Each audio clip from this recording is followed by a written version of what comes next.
नमस्कार। मैं हूं प्रेम कुमार। प्रणाम इंडिया में आपका बहुत बहुत स्वागत है। कांग्रेस कार्य समिति की आज बहुत महत्वपूर्ण बैठक हुई और इस बैठक में बहुत बड़े बड़े फैसले लिए गए। राजनीतिक रूप से ये फैसले निश्चित रूप से आने वाले समय में देश की राजनीति पर बड़ा असर डालने वाली है।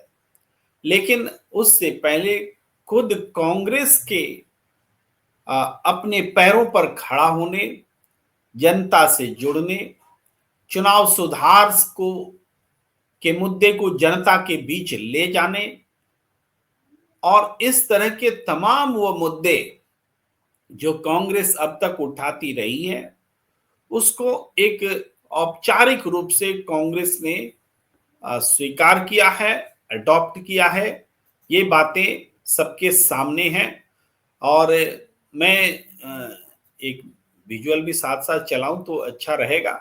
ये कांग्रेस का आप देख रहे हैं कि जो कार्य समिति की बैठक है उसकी तस्वीरें हैं और इसमें कांग्रेस के बड़े बड़े नेता सीडब्ल्यूसी के मेंबर सब मौजूद हैं। प्रियंका गांधी तो खास तौर से दिख रही हैं, मल्लिकार्जुन खड़गे, सोनिया गांधी और आप देख रहे हैं बाकी तमाम नेता, हमारी शैलजा भी हैं, जयराम रमेश भी हैं, पी चिदम्बरम भी हैं और आप पहचान सकते हैं तमाम नेताओं को। इसके अलावा और जो बातें हैं, आपको ये दृश्य दिखाते हुए मैं वापस आता हूं क्योंकि ये दृश्य देखना जरूरी है।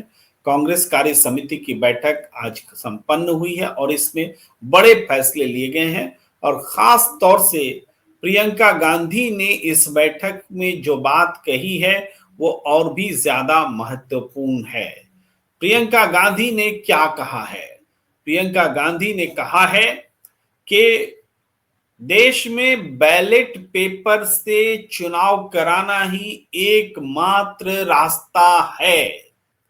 ये स्पष्ट आवाज कांग्रेस कार्य समिति के भीतर प्रियंका गांधी की ओर से उठी है और कांग्रेस ने इस चुनाव सुधार को एक बड़ा रूप देते हुए इस पर चुनाव मैदान में आने की और राजनीति करने की अपनी बात कही है। अगर देखा जाए तो कांग्रेस अध्यक्ष मल्लिकार्जुन खड़गे ने जो बात कही है कि कांग्रेस में ऊपर से नीचे तक बदलाव की जरूरत है और इसके अलावा चुनाव की रणनीति में भी सुधार करना होगा और यह समझ लेना कि माहौल पक्ष में है।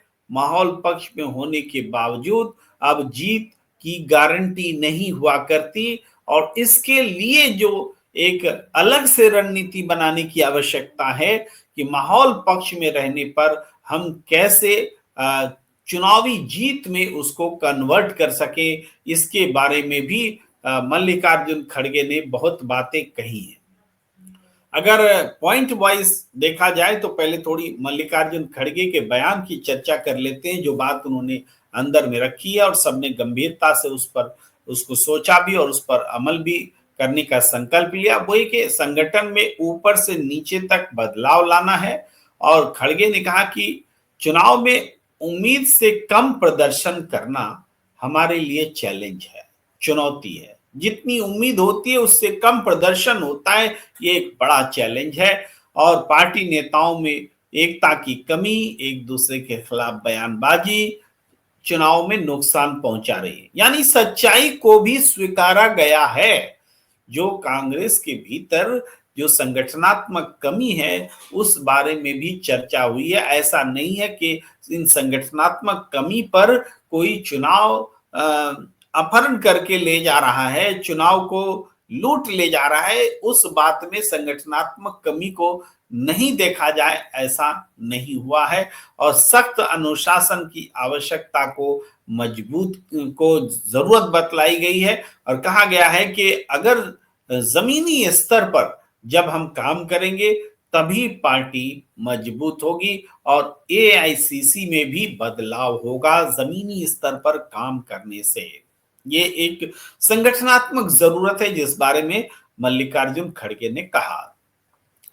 और हमने आपको बताया कि उन्होंने ये भी कहा कि माहौल पक्ष में है, उसको जीत मान लेना ज़रूरी नहीं है। माहौल को पक्ष में होने के बावजूद वो जीत की गारंटी नहीं होती और इसके लिए टाइम बाउंड स्ट्रैटेजी बनाने, पार्टी को मजबूत करने और इसके लिए कड़ी मेहनत करने की बात मल्लिकार्जुन खड़गे ने सबको कही है। और ये भी कहा है कि विधानसभा चुनाव की तैयारी 1 साल पहले से करनी होती है, मतदाता सूचियों की जांच करनी होती है और जो कुछ मतदाता सूची से संबंधित शिकायतें आ रही हैं उसके पीछे भी पड़ना होता है।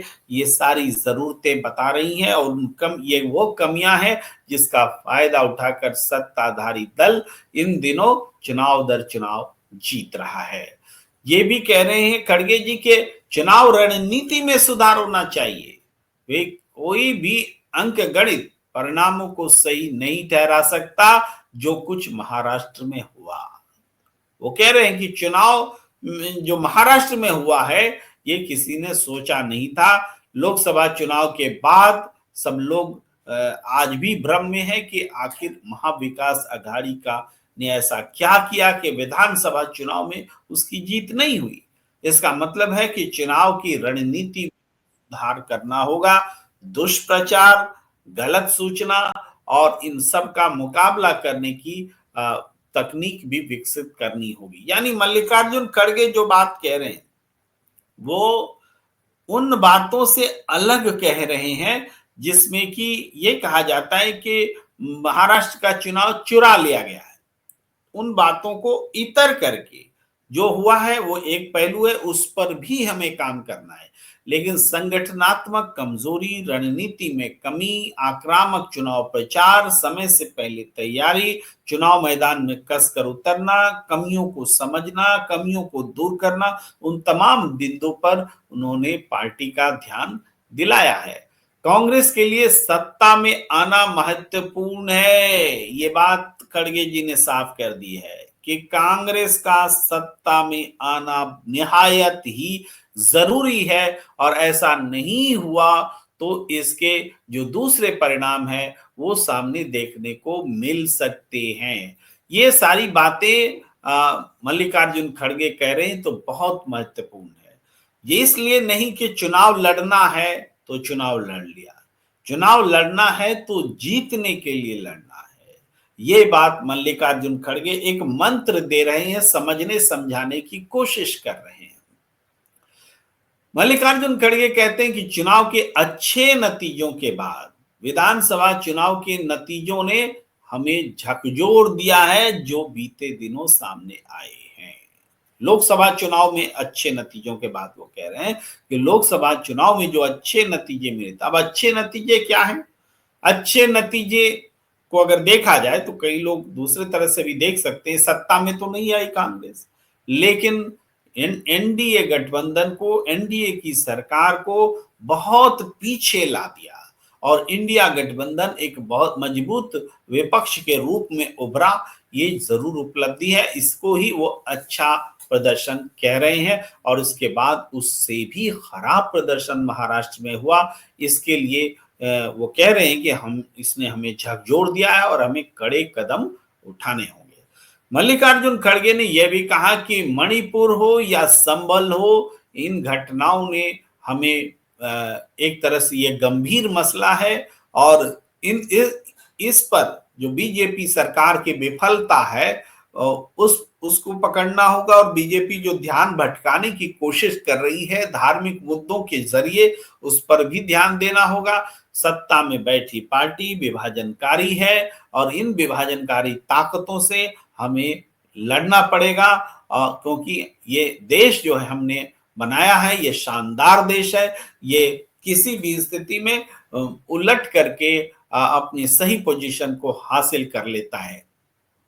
अब महाराष्ट्र के चुनाव को लेकर के भी कांग्रेस कार्य समिति में बहुत सारी बातें हुई और वो चुनावी घपले को लेकर के जो सूची होती है, मतदाता सूची पर बात हुई, फिर उन आंकड़ों पर बात हुई जिससे पता चलता है कि कहीं जहां वोट हैं उससे ज्यादा वोट पड़ गए और गिन लिए गए।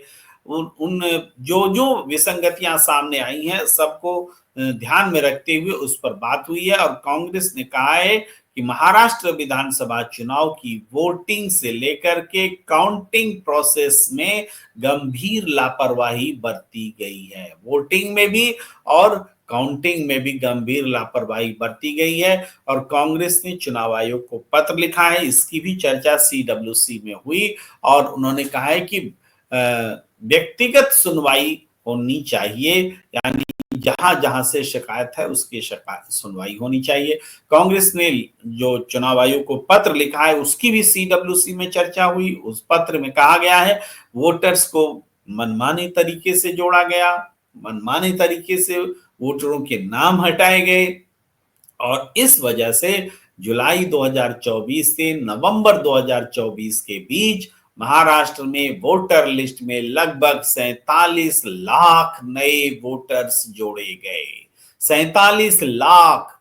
तो ऐसे 50 विधानसभा क्षेत्र जहां औसतन 50,000 नए वोटर्स जोड़े गए और उनमें से 47 सीटों पर सत्ताधारी गठबंधन और उसके सहयोगियों ने जीत दर्ज की। ध्यान दीजिए कांग्रेस क्या कह रही है। कांग्रेस कह रही कि महाराष्ट्र में 50 ऐसी सीटें हैं जहां पर कि 50,000 से ज्यादा वोटर्स जोड़े गए और उनमें से 47 पर बीजेपी जीती है। ये बहुत बड़ा चौंकाने वाला आंकड़ा है और इस आंकड़े की भी जांच करने की मांग चुनाव आयोग से की गई है। वो ये भी कहते हैं कि 21 नवंबर 2024 को शाम 5 बजे तक महाराष्ट्र में वोटिंग का प्रतिशत था 58.22 और रात 11:30 बजे बढ़कर के ये 65.02% हो गया और जब आखिरी फाइनल रिपोर्ट आई तो 66.02 हो गया। तो काउंटिंग शुरू होने से कई घंटे पहले जो कुछ भी बताया गया था, कुछ घंटे पहले बताया गया था, 1 घंटे में यानी 5 से 6 बजे के बीच लगभग 76 लाख वोट डाले गए हैं। 5 बजे से 6 बजे के बीच 76 लाख वोट डाले गए। दो बड़े आंकड़े कांग्रेस ने उठाए हैं। एक, जो मतदाता सूची में 47 लाख लोग जोड़े गए और दूसरा 5 बजे से के बाद जब चुनाव का मतदान खत्म हो जाता है और लंबी लंबी लाइनें लगी होती हैं, तो ये लंबी लाइनें इतनी लंबी थी कि 76 लाख लोगों ने वोट डाले। इन विसंगतियों की ओर ये कांग्रेस ने आवाज उठाई है, ध्यान दिलाया है, बताया है। लेकिन इन सब के बीच ये हमने कांग्रेस कार्य समिति के भीतर चर्चा हुई है उसके बारे में आपको बताया। अब थोड़ा ध्यान दीजिए कि प्रियंका गांधी ने भीतर सीडब्ल्यूसी की मीटिंग में जो बात उठाई, पुरजोर तरीके से बात उठाई, वो बात थी कि देश में एकमात्र तरीका चुनाव का बैलेट पेपर ही हो सकता है। इतनी स्पष्ट लाइन अब तक कांग्रेस ने नहीं खींची थी और कांग्रेस के भीतर प्रियंका गांधी ने बहुत स्पष्ट लाइन खींच दी है कि बैलेट पेपर ही इसका रास्ता है। इसका मतलब यह है कि कांग्रेस बहुत जल्द ही देश में एक और यात्रा लेकर आने वाली है और वो यात्रा बैलेट पेपर की यात्रा हो सकती है या होगी। प्रियंका गांधी ने यह साफ कर दिया है। इसका मतलब यह भी है कि कांग्रेस जनता के बीच जा रही है, चुनाव परिणामों में धांधली को वो जनता को बताना चाहती है, चुनाव प्रक्रिया में व्यापक सुधार लाना चाहती है। ऐसा जेस्चर लेकर के वो इलेक्शन के मैदान में उतरने जा रहे हैं और जैसे ही कांग्रेस चुनाव मैदान में उतरेगी तो निश्चित रूप से ये पूरे चुनाव सुधार का जो मसला है, चुनाव के अपहरण का जो मसला है, राष्ट्रीय राजनीति के केंद्र बिंदु में आ जाने वाला है, सेंटर पॉइंट पर ये मसला आने वाला है।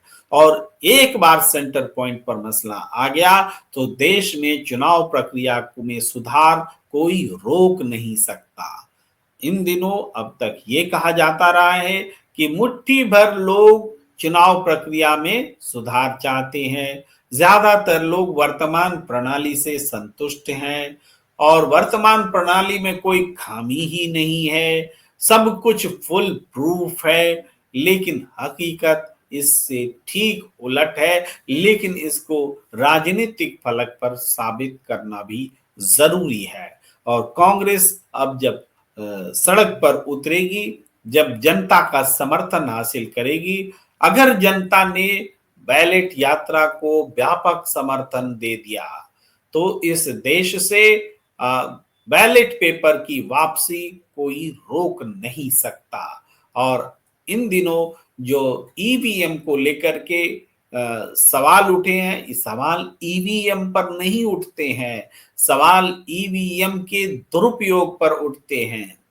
स्ट्रांग रूम में सीसीटीवी बंद हो जाती है, ईवीएम किसी गाड़ी में, राजनीतिक दल के कार्यकर्ता की गाड़ी में पाया जाता है, भाई ईवीएम ले जाने वाली गाड़ी भटक जाती है।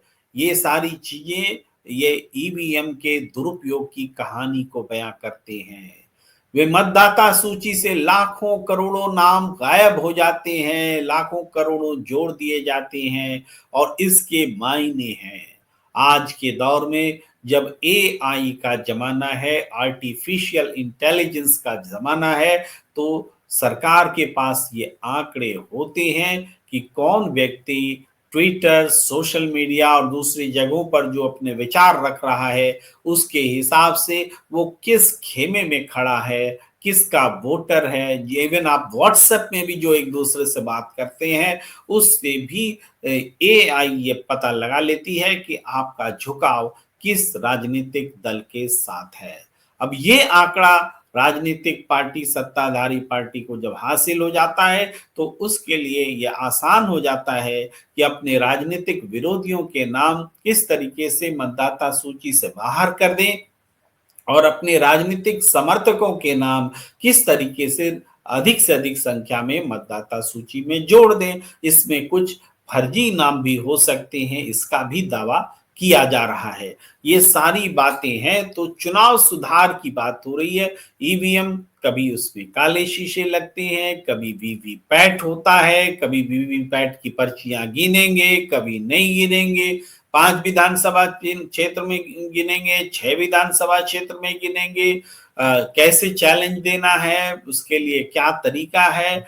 चैलेंज देना भी चाहते हैं, जो वीवीपैट की गिनती भी कराना चाहते हैं, तो उसको जिला स्तर पर निर्वाचन पदाधिकारी खारिज कर देते हैं, मामले को आगे नहीं बढ़ने देते हैं और आप अपील करते रहिए। और जो चुनाव आयोग है लिखकर आपको बता देगा कि हमने 95% शिकायतें सुन ली हैं। अब जितने भी नाराज हैं वो अपने आप को 5% में शामिल करके अपना कुड़ मुड़ा करके चुपचाप होकर बैठ जाएं। यही इन दिनों चल रहा है। तो इसका रास्ता क्या है? इसका रास्ता लेकर के कांग्रेस सामने आ रही है और कांग्रेस अगर इस मुद्दे को लेकर सामने आती है, सड़क पर उतरती है, तो निश्चित जानिए कि जिस तरीके से अब तक 2 यात्राएं राहुल गांधी ने की है, दोनों यात्राएं राजनीतिक होते हुए भी चुनावी राजनीति से अलग यात्राएं थी। उसमें विभिन्न दलों के लोगों ने हिस्सा लिया था और एक बार फिर जब बैलेट यात्रा जब शुरू होगी तो इसमें भी सभी राजनीतिक दल के लोग राजनीतिक आस्था से ऊपर उठ करके शामिल हो सकते हैं। और अगर ऐसा हुआ, अगर गिनती बढ़ती चली गई, कारवां जुड़ता चला गया, तो फिर इस देश में बैलेट पेपर की वापसी होकर रहेगी, इसको कोई रोक नहीं सकता है। यानी आप अब तक मांगते आ रहे थे, आप अब तक कभी चुनाव आयोग के सामने जा रहे थे, कभी अदालत के सामने जा रहे थे और सब एक ही जुमला अलाप रहे थे कि जब विपक्ष हार जाता है तो ईवीएम की बात नहीं करता और जब जब जीत जाता है तब ईवीएम की बात नहीं करता, और जब विपक्ष हार जाता है तो ईवीएम का रोना रोता है। यही जुमला, यही डायलॉग सब कह करके इस विरोध को खत्म करने की कोशिश में जुटे हुए हैं। लेकिन अब आप स्वयं सोचिए कि कोई पार्टी अगर अपना चुनाव किसी वजह से जीत जाती है, तब भी क्या वो बोले कि हम ईवीएम से जीत गए हैं, अपोजिशन में रह करके भी? क्या ये जायज होगा? या जब कोई पार्टी चुनाव हार जाती है, तब वो जो शिकायत देती है, तो उन शिकायतों पर तो बात कीजिए। आप ओवरऑल ईवीएम सही है या गलत है उस बात को छोड़िए, लेकिन शिकायतों को तो सुनेंगे। लेकिन वो सुनना भी इन दिनों लोगों को गवारा नहीं है। और आप पूरी चुनाव सुधार की जब हम बात करते हैं, तो मुख्य चुनाव आयुक्त की नियुक्ति कौन करेगा, ये भी बड़ा सवाल है। क्योंकि ईवीएम बनता कहाँ है? ईवीएम बनने वाली कंपनी में के बोर्ड ऑफ डायरेक्टर्स में एक पार्टी के लोग क्यों रहते हैं? ईवीएम का जो सीक्रेट कोड होता है, उसका कंट्रोल सेंट्रल गवर्नमेंट के पास क्यों होता है? चुनाव आयोग के ही पास केवल क्यों नहीं रहता? या इसका कंट्रोल जो है जो कंपनी इसको बनाती है उसके पास भी क्यों रहे? इसका कंट्रोल भी एक बड़ा सवाल है।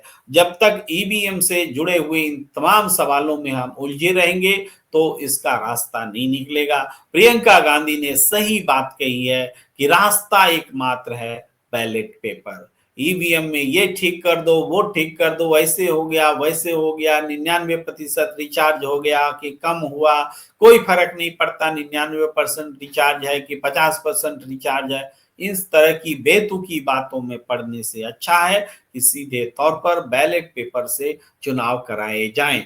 अब मैं कुछ प्रतिक्रियाएं भी लेता हूं कि लंबे समय से हमारे दर्शक प्रतिक्रिया दे रहे हैं। मैं उनको जरूर प्रतिक्रिया लेकर के इस चर्चा में शामिल करना चाहता हूं। प्रेम सर संदेश चैनल पर लाइव नहीं आ रहा।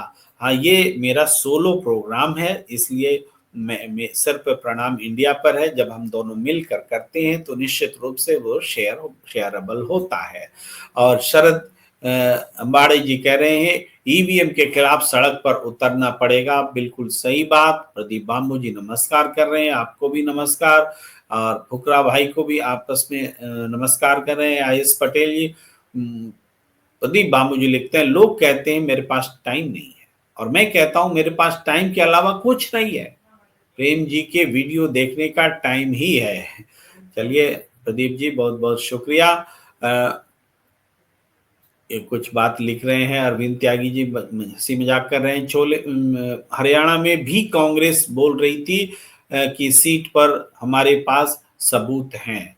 इस सबूत तो आप भी मान सकते हैं, आपको दिखाया जाएगा, लेकिन चुनाव आयोग नहीं मान रहा। उन सबूतों को लेकर कांग्रेस कोर्ट में जाने की तैयारी कर चुकी है। उन पूरी प्रक्रिया अपनानी पड़ती है।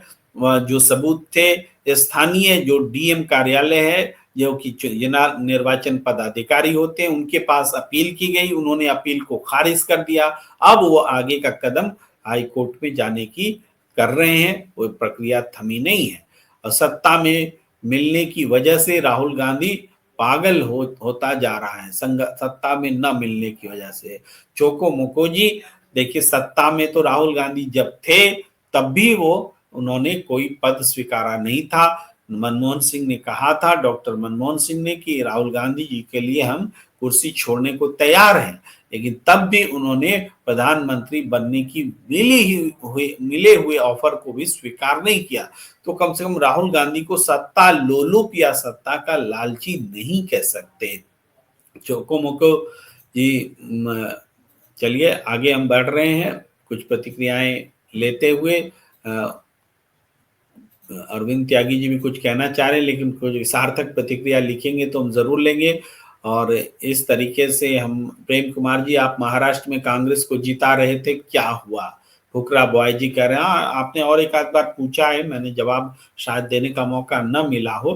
देखिए प्रेम कुमार तो झारखंड में चुनाव जिता रहे थे, इंडिया गठबंधन को जीत गया, महाराष्ट्र में नहीं जीता। तो क्यों नहीं जीता, इसका जवाब तो आपको देना चाहिए ना, कि प्रेम कुमार झारखंड में सही है तो महाराष्ट्र में गलत कैसे हुआ? और गलत भी थोड़ा बहुत नहीं हुआ है, गलत तो ऐसा हुआ कि देश में कोई व्यक्ति ही नहीं जो सही हुआ हो इस तरह से, क्योंकि भला 235 सीट एनडीए को आएगा, ऐसा किसी ने सोचा था, लेकिन हुआ। अब ये चमत्कार है। अब ये चमत्कार के पीछे जो कहानी है, वो कहानी को समझिए, समझाइए, जानिए, उसी की तो चर्चा हो रही। लेकिन ये चमत्कार है जिसके बारे में किसी ने नहीं सोचा था, बीजेपी ने भी नहीं सोचा था, पोल पंडित से ने भी नहीं सोचा था, जो फील्ड में घूम रहे थे पत्रकार उन्होंने भी नहीं सोचा था, जो चुनाव लड़ रहे थे राजनीतिक दल उन्होंने भी नहीं सोचा था। तो प्रेम कुमार की क्या हस्ती, क्यों आप हमें उन सबसे भी बड़ा पोलस्टर और विद्वान बनाना चाह रहे हैं, यही मैं कहना चाहता हूं। आगे आप देखिए, अरविंद त्यागी जी लिख रहे हैं कि प्रेम कुमार जी का की क्या गलती है, अब ये बिहार और दिल्ली कांग्रेस को जिताएंगे। वाह, कमाल कर दिया। कांग्रेस दिल्ली में कैसे जीतेगी अजित अरविंद त्यागी जी? वहां दिल्ली में तो या तो अरविंद केजरीवाल नहीं तो बीजेपी। भाई लोकसभा सीट चुनाव में बीजेपी को ज्यादा सीटें मिलती हैं, वोट मिलते हैं, विधानसभा चुनाव में आम आदमी पार्टी को। अब कांग्रेस अपनी शक्ति कितना बढ़ा पाती है, बढ़ा भी पाती है कि नहीं, वो दिखेगा चुनाव की तैयारी में। अगर यहाँ भी कांग्रेस को जिताने की बात हो, तब निश्चित रूप से हम आप कह सकते हैं कि हम बायस होकर के आंख मूंद करके बैठे हैं। अब कांग्रेस ममता बनर्जी के सामने थोड़े जीत सकती थी। हम कह रहे थे क्या कि कांग्रेस ममता बनर्जी के आगे भी जीत जाएगी, हारना ही था और बुरी तरीके से हारी। वर्मा जी लिख रहे हैं कि प्रियंका गांधी कौन है, वो बोलेगी बैलेट पेपर से ही इलेक्शन होगा। प्रियंका गांधी कोई नहीं है वर्मा जी, एक सांसद मात्र है। लेकिन जब प्रियंका गांधी बोलेंगी तो वो सड़क पर जब उतरेंगी, तो जब जनता का उनको साथ मिलेगा, तब उसी बोली को, उसी आवाज को, जनता की ताकत मिलने के बाद वो आवाज बुलंद हो जाएगी। सिंपल सी बात है। आप भी बोलिए ना, आपकी आवाज भी अगर जनता स्वीकार कर ली और वो बुलंद हो गई, तो आप प्रियंका गांधी से भी बड़े नेता हो सकते हैं। ये आप समझिए, हर किसी के पास ये ताकत है। चूंकि हम ये जानते हैं, हम ये मानते हैं कि प्रियंका गांधी ने पर्दे के पीछे रह करके 35 साल से राजनीतिक सक्रियता दिखलाई है। उनके पास राजनीतिक सूझबूझ है, उनके पास स्टारडम है, उनके पास मतदाताओं को आकर्षित करने का मादा है, उनके पास स्लोगन देने का, स्लोगन के पीछे लोगों को खड़ा करने का मादा है। तो वो जब कह रही हैं तो बात गंभीर हो जाती है, आवाज आम नहीं रह जाती है, आवाज खास हो जाती है। आप ये बात समझिए, आवाज तो आपके पास भी है, आवाज हमारे पास भी है, लेकिन गायक जब उस आवाज को गुनगुनाता है तो वो आवाज अमर हो जाती है। उसी तरीके से वो नेता जिनके पास जन समर्थन है, जो चमत्कारिक है, उनके पास, उनके मुंह से जो आवाज निकलती है, तो वो जन समर्थन और बड़ा उसको कर देती है, तब वही आवाज महत्वपूर्ण हो जाती है। आप कह सकते हैं आलोचना में कि प्रियंका गांधी ने तो कहा था लड़की हूं, लड़ सकती हूं, यूपी में क्यों नहीं चला जादू। प्रियंका गांधी का निश्चित रूप से तब यूपी में जादू नहीं चला था, लेकिन यूपी में क्या उनकी मेहनत बेकार गई? अगर प्रियंका गांधी ने मेहनत नहीं की होती तो आज कांग्रेस के पास उत्तर प्रदेश में 6 सीटें होती क्या?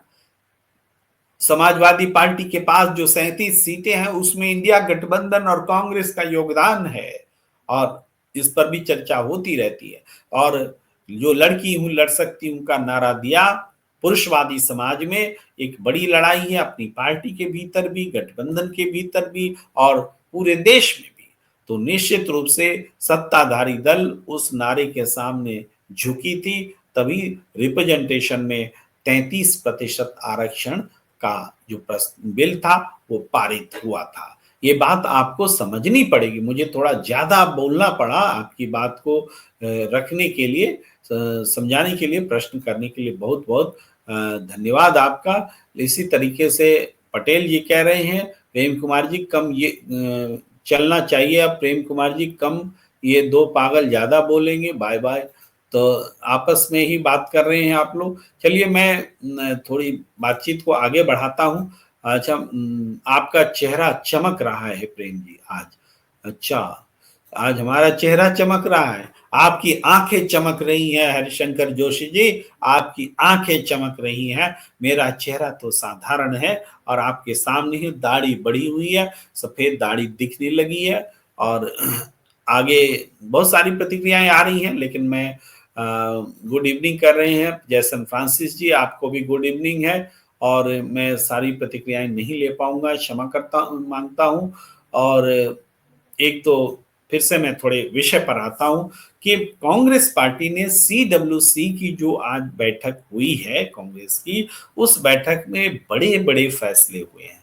और ये कांग्रेस पार्टी ने लगातार सक्रियता बनाए रखी है। आप एक बात को मानिए कि जब से कांग्रेस का के अध्यक्ष बने मल्लिकार्जुन खड़गे, या उससे पहले जो उदयपुर वाला सम्मेलन हुआ कांग्रेस का, जो कि एक ऐसा बुरा समय था जब कांग्रेस को सलाह देने वाले लोग कह रहे थे गांधी परिवार से अलग हो जाना चाहिए। वो पीके कह रहे थे कि कांग्रेस की बागडोर मुझे सौंप देनी चाहिए, मैं सीधे एक आदमी को रिपोर्ट करूंगा। वो कह रहे थे ये ऑप्शन वो ऑप्शन, और G23 हावी था। उसके बाद से याद कीजिए, उसके बाद से जब से मल्लिकार्जुन खड़गे के हाथ में कमान आई, दो दो यात्राएं हुई, तब से कांग्रेस बैठी नहीं है। और ये कांग्रेस के आगे बढ़ते रहने का, मैदान में खड़ा होते रहने का एक बहुत बड़ा, बने रहने का, मैदान में बड़े रहने का एक बहुत बड़ा उदाहरण है। ये इतना बड़ा उदाहरण है कि यही इसको आगे ले जाएगी। कांग्रेस की सीट डबल तो हुई लोकसभा चुनाव में। कांग्रेस ने कम से कम हरियाणा में ही सही 11% ज्यादा वोट लाकर तो दिखाया। चुनाव हार गई, ठीक है, लेकिन उन्हें चुनाव जरूर हार गई, लड़ाई नहीं हारी। कांग्रेस लड़ाई नहीं हारी है, चुनाव हारी है, इस बात को समझिए। और पूरे देश में ये बात, जैसे महाराष्ट्र में चुनाव हार गया महाविकास आघाड़ी, लेकिन लड़ाई नहीं हारा, लड़ाई तो चलेगी। और झारखंड में ये लड़ाई जीती।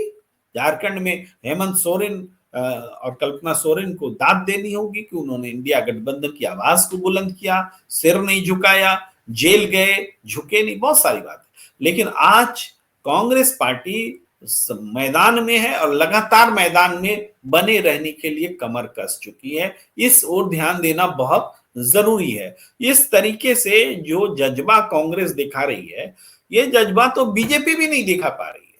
बीजेपी के सारे ऊपर से फैसले होते हैं और उनके पास मशीनरी है जिसके तहत वो नीचे तक फैसले को लागू कराते। लेकिन जनता का पार्टिसिपेशन, इस तरीके से संघर्ष के मैदान में रहना, ये तो बीजेपी जहां जहां अपोजिशन में, आप देख लीजिए, बीजेपी जहां कहीं भी अपोजिशन में है, वो कहीं दिख रही है क्या पूरे देश में? कर्नाटक में नजर आ रही है क्या? तेलंगाना में बीजेपी कुछ आंदोलन करती दिखती है क्या? इवन आप दूसरे और जो प्रदेश तो गिनाना मुश्किल होता है क्योंकि ज्यादातर प्रदेश बीजेपी शासित है।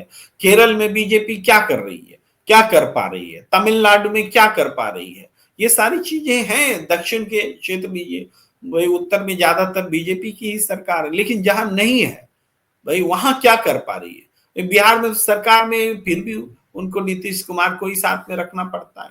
ये सारी चीजें, कांग्रेस ने अपने आप को रिवाइव किया है, नए सिरे से खड़ा किया है। 2024 में वो चूक गई है, लेकिन गठबंधन में लीडरशिप को उसकी जीती है। कांग्रेस को लीडरशिप मिला है अपोजिशन का, और आज कोई भी कांग्रेस को लीडरशिप देने में, अपोजिशन में संकोच नहीं कर सकता। ये स्थिति है, ये कांग्रेस की उपलब्धि है।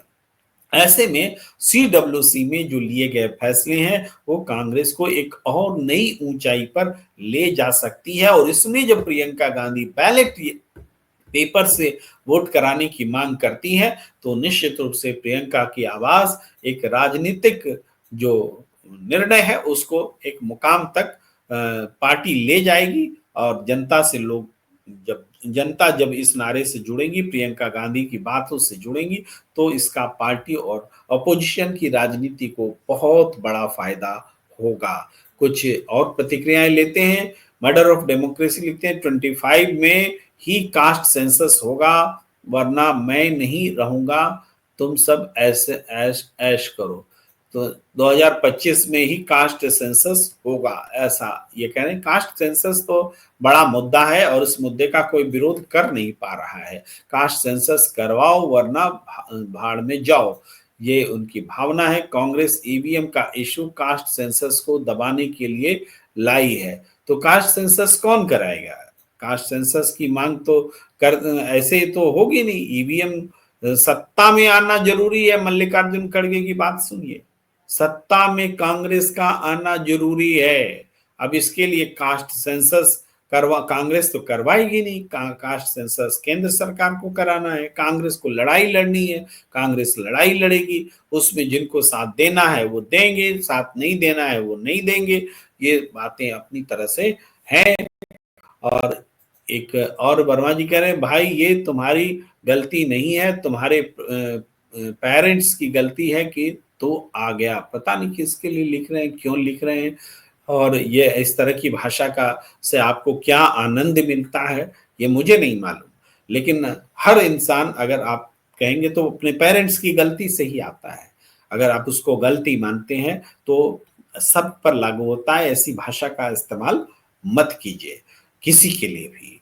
तो हम आगे बढ़ें, इस चर्चा को हम विराम देना चाहते हैं।